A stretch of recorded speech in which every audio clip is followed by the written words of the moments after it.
Well, it's great to be back.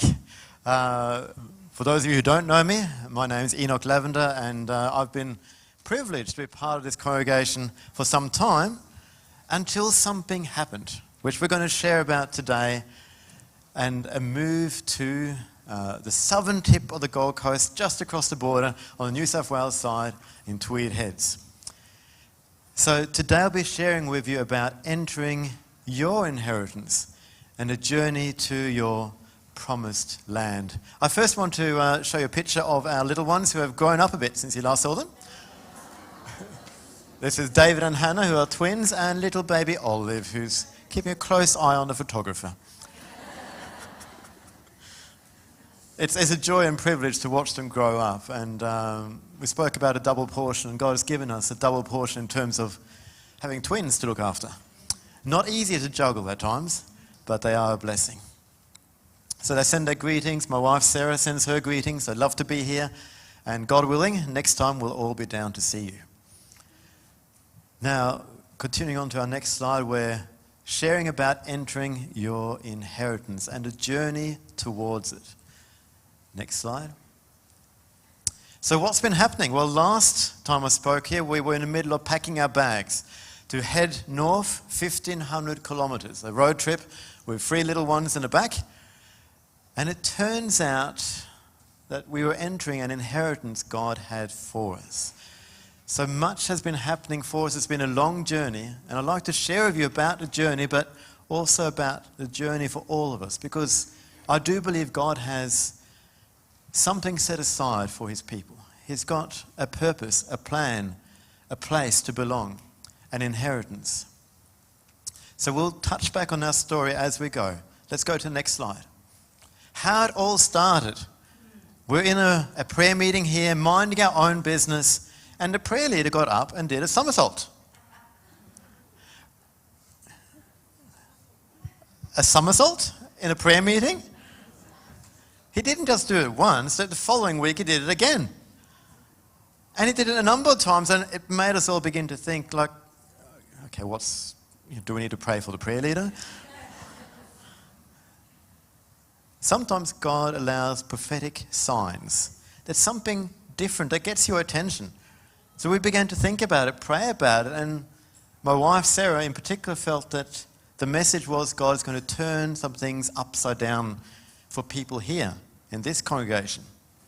Well, shortly after, we had the news of Mark Polonsky needing to move up to Brisbane, and that turned things upside down for many of us. He was an integral part of the congregation.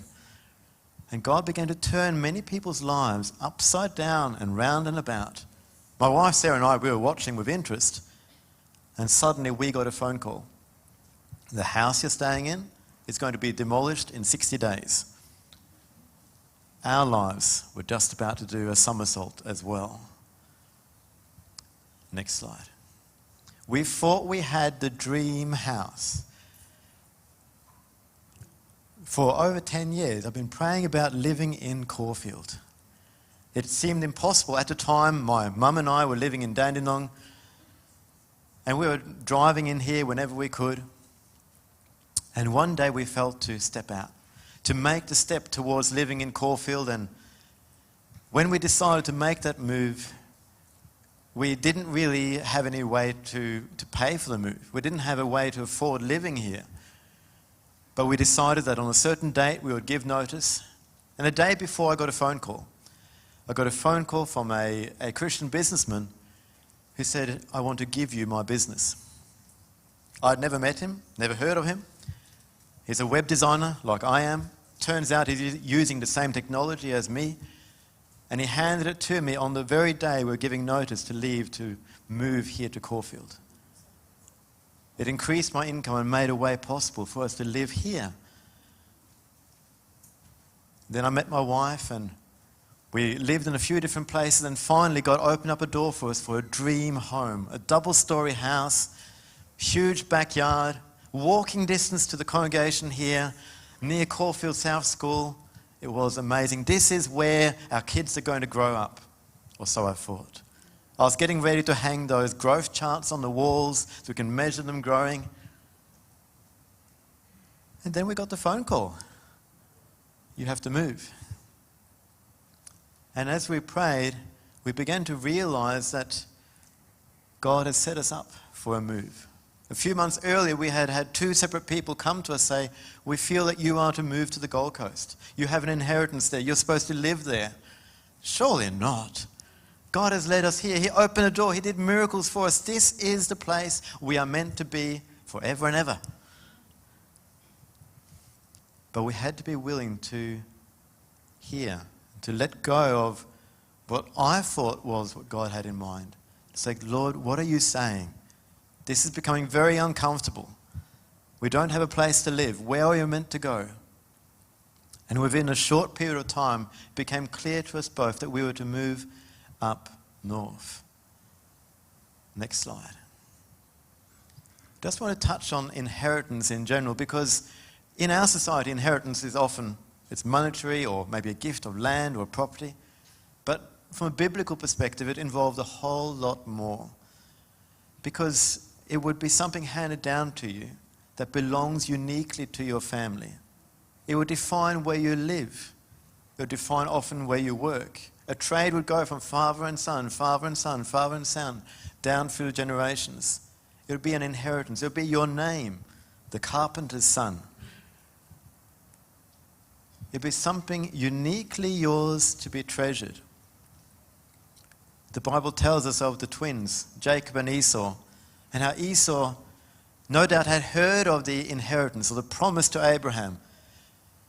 Maybe he had heard too much about it, and he couldn't care less.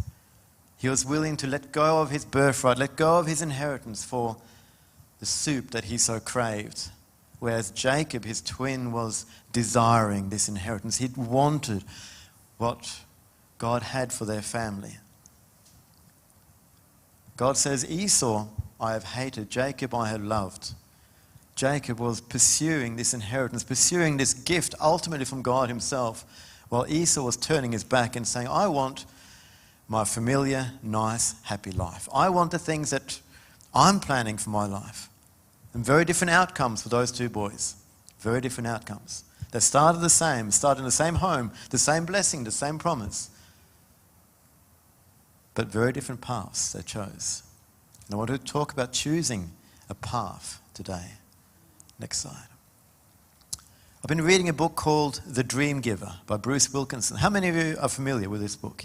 I see one hand. Only one. That's good. I can tell the whole story.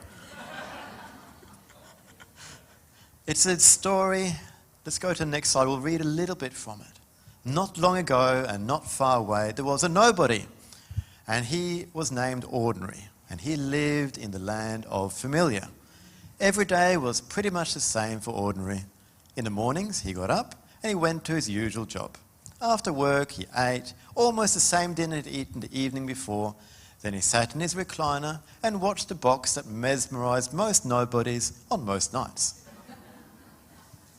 Ordinary thought he was content. He found the routine reliable, he blended in with the crowd, and mostly he wanted only what he had. Until one day.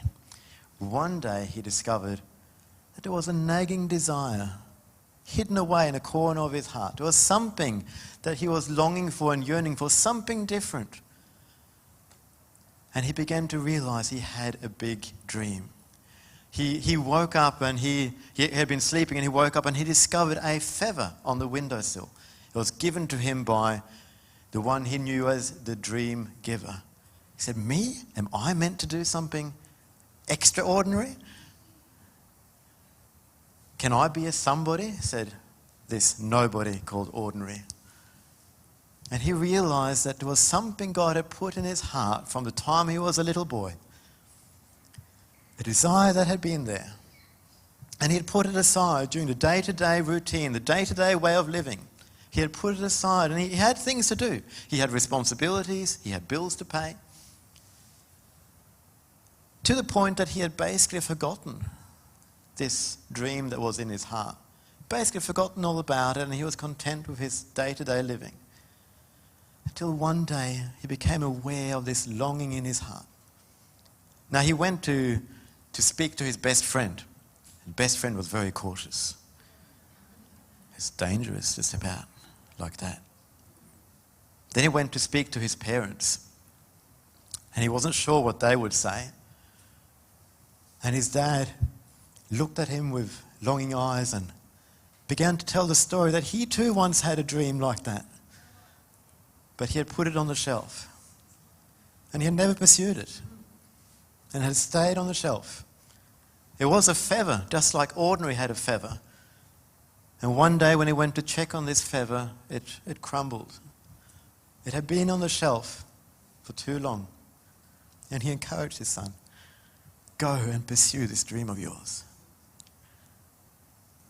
And the rest of the book tells us a story of this ordinary who begins to pursue a dream, a God-given something that he's made for, that's in his heart, something he's almost forgotten about.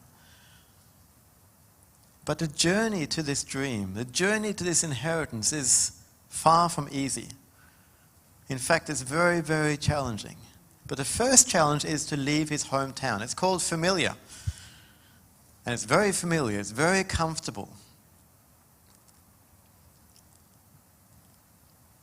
And as he steps out in excitement, he encounters what's known as border bullies. They're standing in his way as he's about to leave town. Now, he had heard rumors of these border bullies and heard they can be quite intimidating. But when he got to the border, he discovered the border bullies was his best friend and his family. What were they doing there? They wanted to stop him.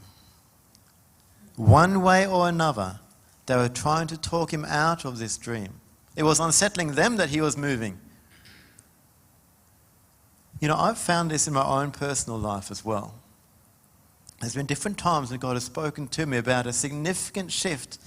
I remember one time in particular, we were part of a congregation that we loved. We really looked up to the leadership and they were loving us. And one day God spoke to us about making a move. And we were to do like Abraham did, go somewhere. We didn't know where. We were to go. So we excitedly told our friends and the leadership, this is what we're going to do. And they looked at us and they were very concerned. And they wanted us to stay put. And they put obstacles in the way and they made it so hard for us to leave. It was only on the last day that we were there that finally they released us, they blessed us and said, you can go. We were stunned, taken aback. These believers who really know the Lord, they were standing in our way and stopping us every step of the way. But that's what happens as you begin to step out to follow. That's something that's on the inside. There's something that God has ordained. Now, yes, people will have valid questions. Say, well, how are you going to provide for yourself? Where are you going to live?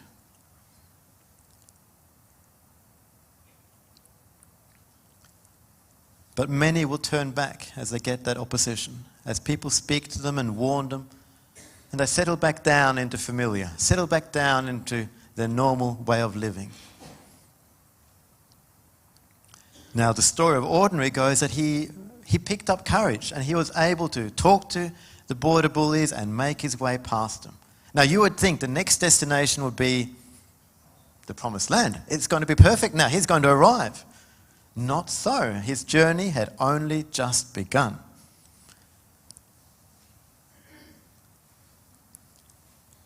If we go to the story of Israel for a moment as well, before we go more into ordinary, Moses comes and he tells Pharaoh, let my people go. And Pharaoh, he says, no way. He stands in the way. He becomes, so to speak, a border bully. Now, God had forewarned Moses, there's going to be opposition.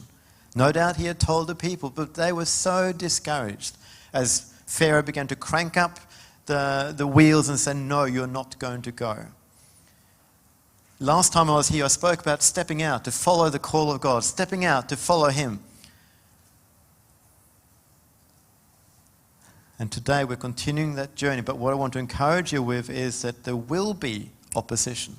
As you step out, there will be people who will be trying to stop you, well-meaning or otherwise. But don't be discouraged as that happens. Don't be discouraged as the road gets hard. Because God has a purpose for you. He had a purpose for Israel out of Egypt. He had a plan for them. And he was calling them to himself ultimately and to a land that he had ordained for them. They could have just given up and said, that's enough. But obviously God worked through Moses and began to make a way for them. Next slide. And so Israel left familiar Egypt behind and ordinarily left his place of familiar, and he found himself in a wilderness, a place of lack, a place that was tiring, hot and harsh, a place where his natural resources were dwindling away, and it was a place of trial. Where is this promised land that you spoke of, Lord? Where is this dream?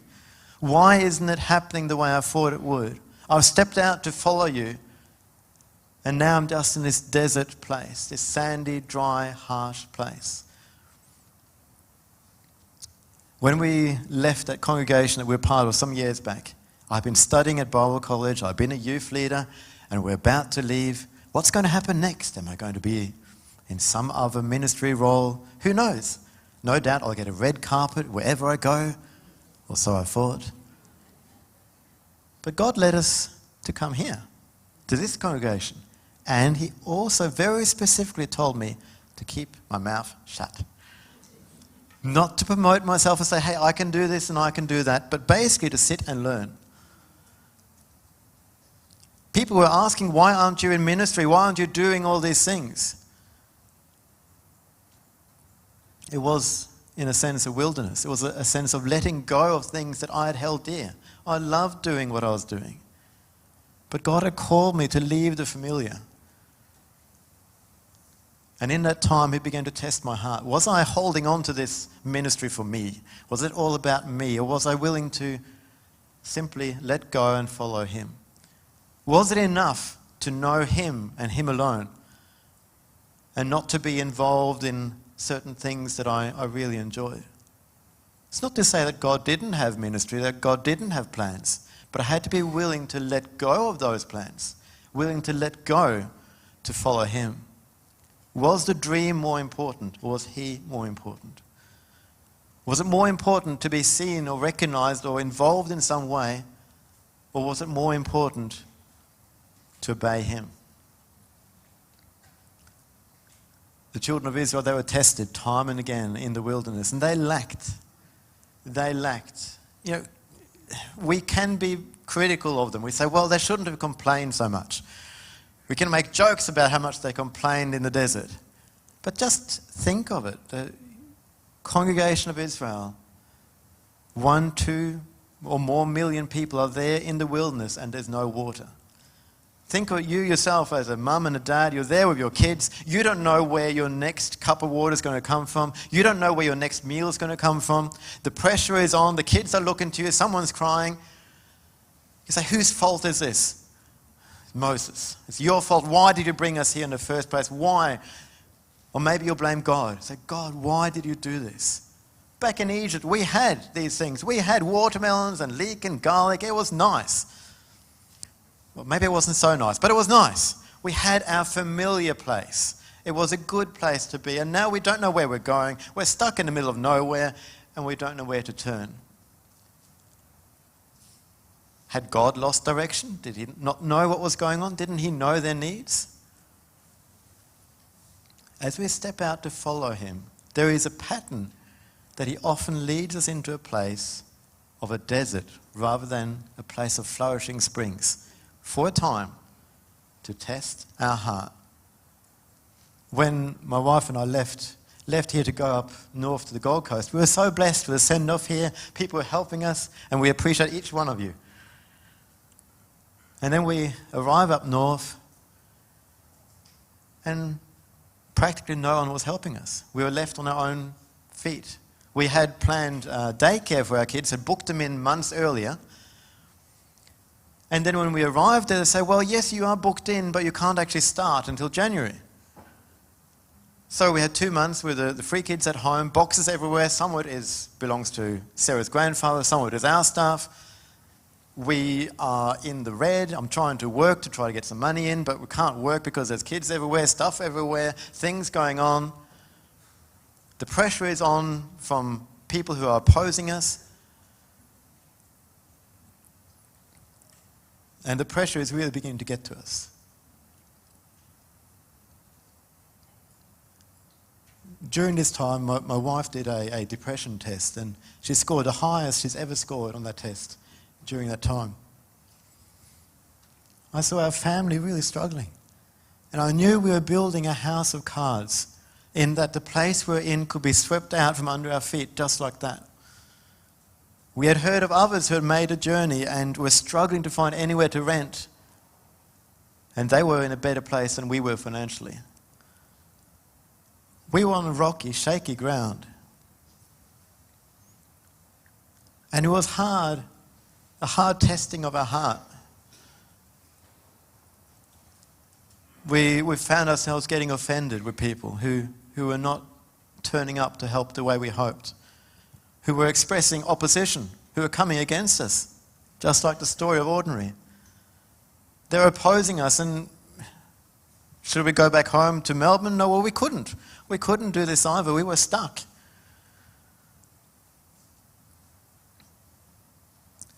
And as these pressures of the circumstances, as the arrows of offense and anger and even hatred began to come, we had to deal with it one by one.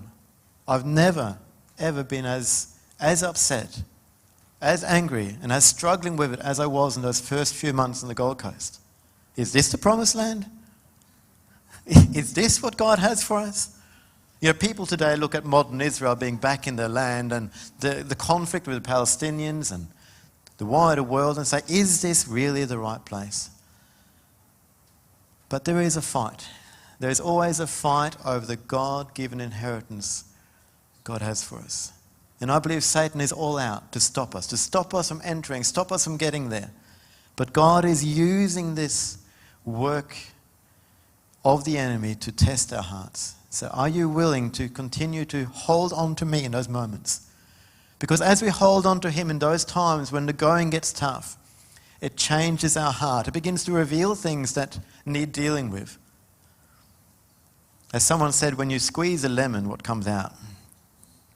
Lemon juice. It can be pretty bitter. What happens when you are squeezed? What comes out? What is on the inside begins to surface. Frustrations, anger, disappointment, maybe an underlying lack of trust in the God who called us in the first place. Say, God, where are you? I don't understand.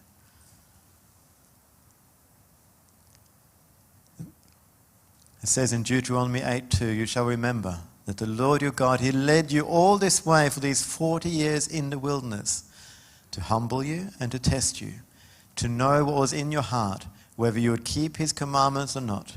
So he humbled you. He allowed you to hunger, and he fed you. In the desert place where everything is stripped away, God begins to reveal to us his character. He wants us to know him more. Before we enter into this promised land, before we enter into this inheritance and this dream that he has for us, he needs to do some changes. He needs to do some renovation in our hearts. Next slide.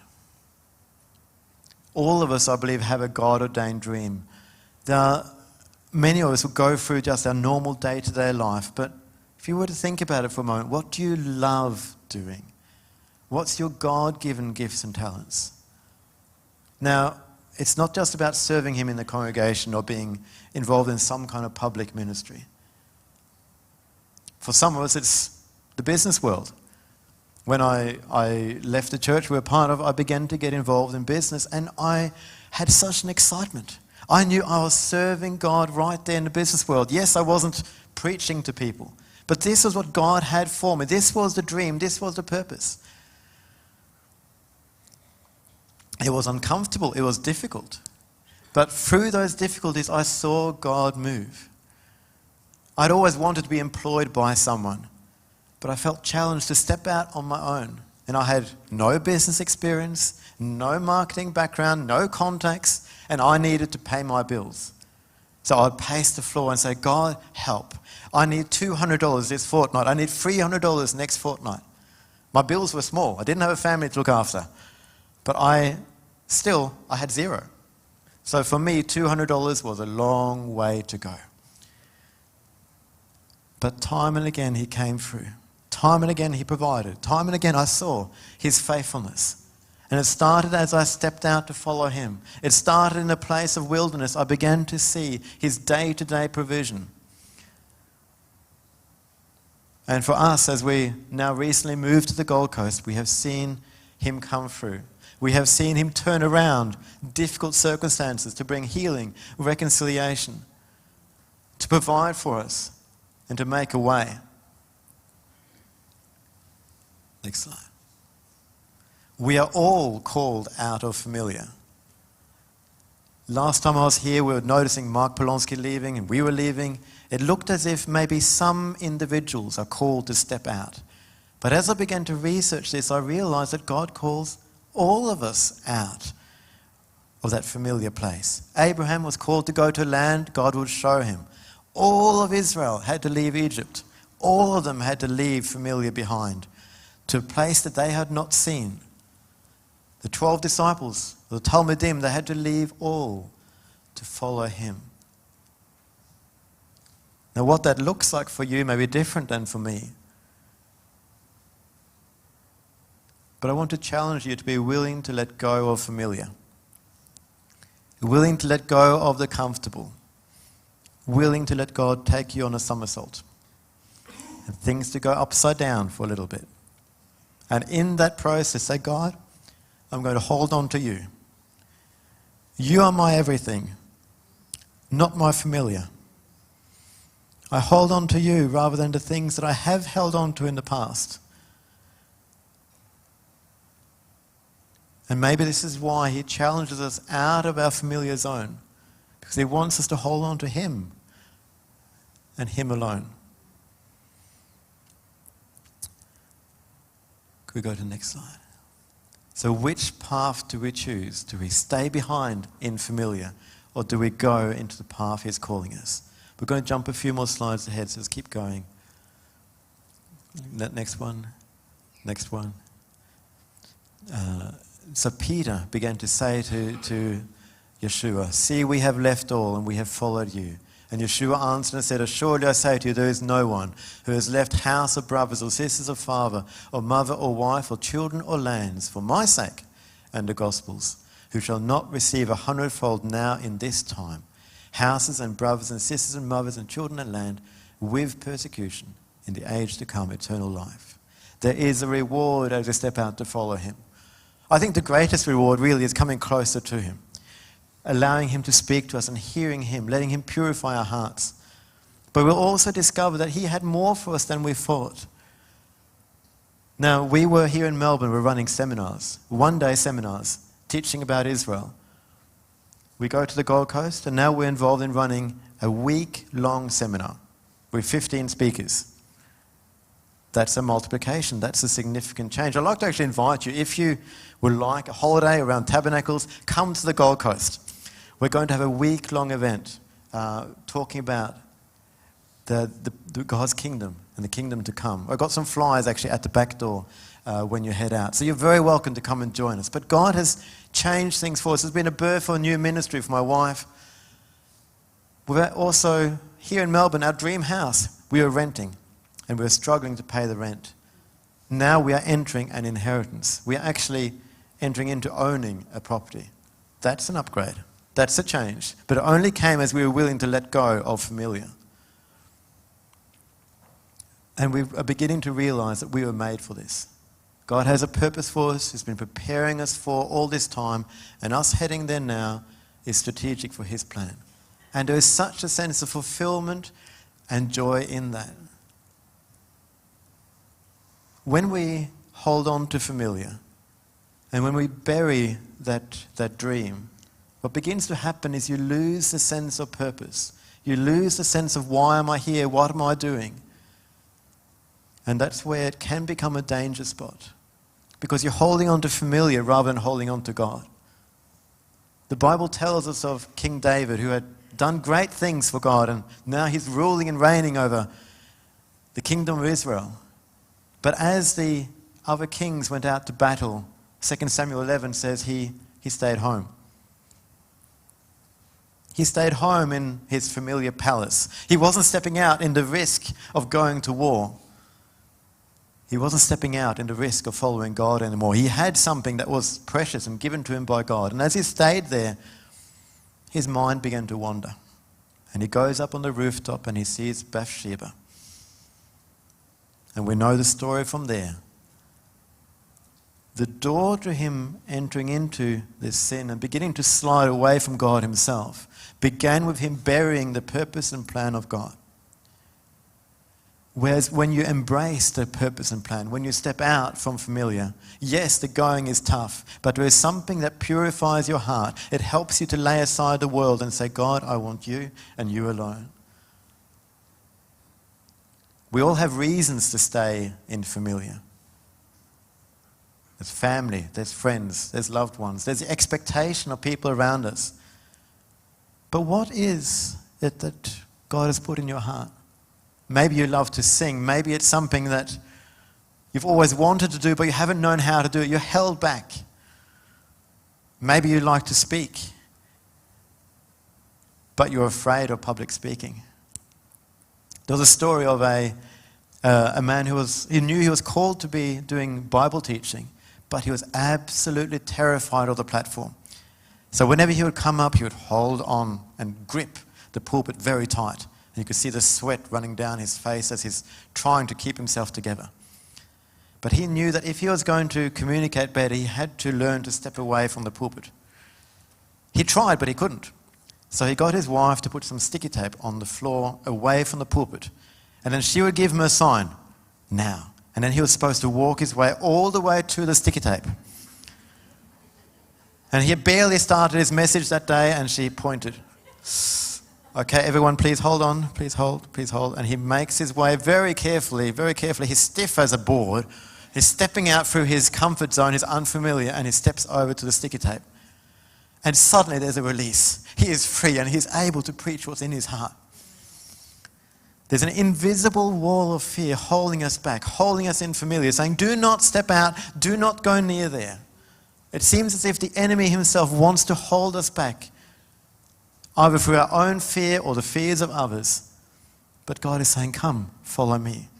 To the disciples, come, leave your fishing boats behind. Come, follow me. Come, step out. He says to Peter, come, out on the water. Begin to walk on the water with me. Come, I will uphold you. My word will uphold you. Yes, the going will be tough, but he'll protect you. He'll keep you safe. He won't allow your foot to be hurt. He'll watch over you. So today we're going to have a time of the Lord's Seder. And as we do that, I'd like to invite the ushers to begin to get that ready. As we do the Lord's Seder, I want us to think for a moment about that final meal that Yeshua had with his disciples. And he was telling them that he is going away. He's going to prepare a place for them. And they're beginning to get uncomfortable because their familiar is being moved. And Peter himself is saying, don't leave us. You're not meant to do this. And Yeshua rebukes him and continues to follow the call of God. But the disciples, the Talmidim, are unsettled. And it's in this time that he gives them the Lord Seder, and he talks of that he will always be with them. He's going to send the Comforter, going to send the Holy Spirit to be with them.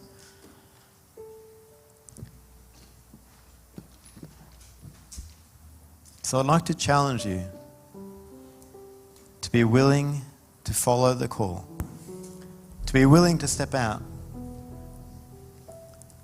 to be willing to let go of familiar. And as we take the Seder together, you are going to join the other Talmidim, the other disciples throughout history who have been saying, yes, Lord, I will follow you. Yes, Lord, I will let go of familiar. Whatever the opposition may be, I want to follow you first and foremost. When the going is tough, I'll hold on to you.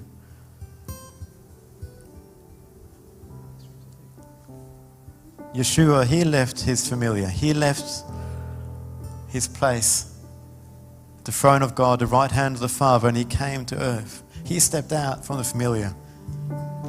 He had a mission and a mandate, and he was there to be a blessing, and he gave his life for us. But God is calling us to follow him as well. There are people out there who need what you have been given. Maybe you're called to be a nurse. Maybe there's a ministry there God has for you. It's just waiting for you. There's someone out there who needs you to say yes to the call. Say, yes, I'll follow God.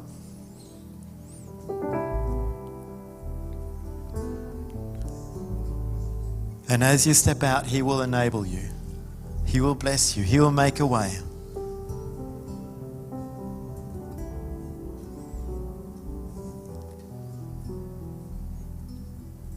So let's pray together as we get ready to partake of the Seder.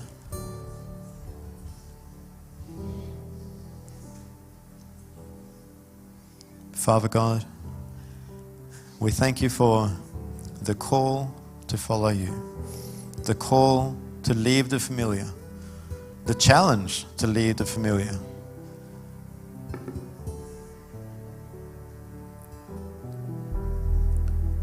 And today we want to follow you.